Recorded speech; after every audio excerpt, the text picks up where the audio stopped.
ಬದುಕಿದಳು. ನಿನ್ನನ್ನು ಒತ್ತು ಬದುಕುವ ತರದ್ದು ಈ ಪರರಾಮನಿಗಿದೆ ಎಂಬುದನ್ನು ಮಾತ್ರ ನೀ ಮರೆಯಬೇಡ.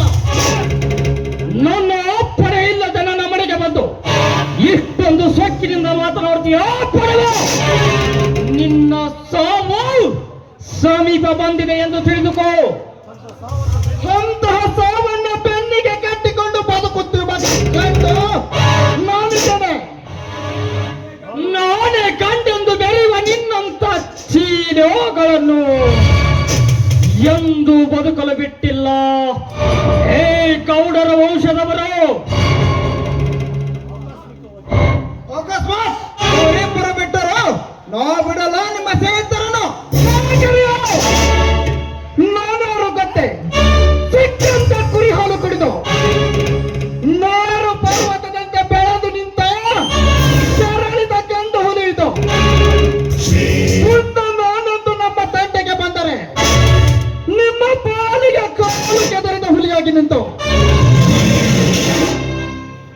ಈ ರೈತ ಮನೆತನದ ಹೆಸರು ನಾಡಿನ ಉಸಿರಾಗಿ ನಿರ್ಮಿಸಿ ಕಾಲಕ್ಕೆ ತಕ್ಕಂತೆ ಎಲ್ಲರನ್ನು ಕೊಂದು ನಿಮ್ಮೆದೆ ರಕ್ತ ಕುಡಿಯುವ ರೈತ ಮನೆತನದ ಹುಲಿ ನಾನು.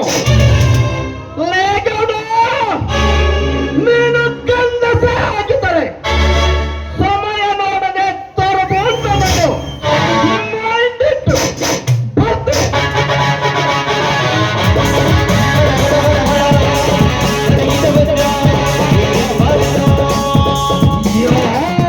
ಸ್ವಚ್ಛಿನ ಕುನ್ನೆ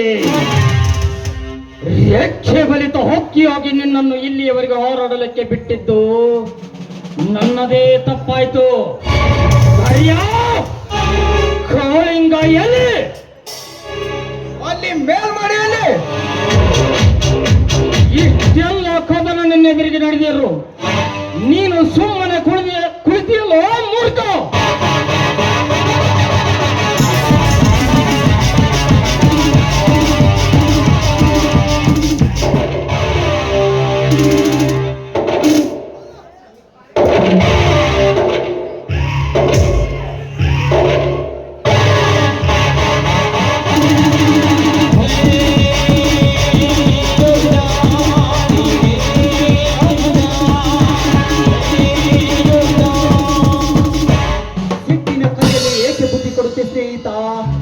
ಸಹನೆಗೆ ಅವಕಾಶ ಕೊಟ್ಟರೆ ಸಾಮರ್ಥ್ಯಕ್ಕೆ ಅವಕಾಶ ಪಟ್ಟಂತೆ.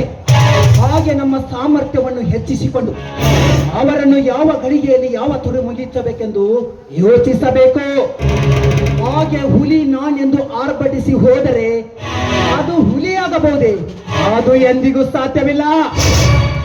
ಈ ಕರಿಕಾಳಿಂಗ ಒಂದು ಸಲ ಯೋಚನೆ ಮಾಡಿ ಹೆಡೆ ಎತ್ತಿದರೆ 10 ಜನ ವೀರರನ್ನು ಒಂದೇ ಸಲಕ್ಕೆ ಕಚ್ಚಿ ಬಿಡುತ್ತಾನೆ. ಆಗ ನನ್ನ ವಿಷಜಾಲ ಹೇಗಿದೆ ಎಂದು ಎಲ್ಲರಿಗೂ ತಿಳಿಯುತ್ತದೆ. ನೀನು ಹೀಗಿದ್ದೀಯ ಅಂತ ನನಗೆ ಮೊದಲೇ ಯಾಕೆ ಹೇಳಿರಲಿಲ್ಲ? ಬೊಗಳೋ ನಾಯಿ ಕಚ್ಚೋದಿಲ್ಲ, ಕಚ್ಚೋ ನಾಯಿ ಬೊಗಳೋದಿಲ್ಲ. ಸಂತೋಷ ಕಾಳಿಂಗ, ಸಂತೋಷ. ನಿನ್ನ ಮಾತಿನಲ್ಲಿ ಅರ್ಥವಿದೆ. ನಾವೀಗ ಬ್ರಹ್ಮ ವಿಷ್ಣು ಮಹೇಶ್ವರನಂತೆ ಒಟ್ಟಿಗೆ ಇರಬೇಕು. ಅಂದಾಗ ಈ ಸೃಷ್ಟಿ ನಮ್ಮ ವಶದಲ್ಲಿರುತ್ತದೆ. ಇದೇ ಗುಡ್ ಪಾಯಿಂಟ್. ನಡೆಯುವ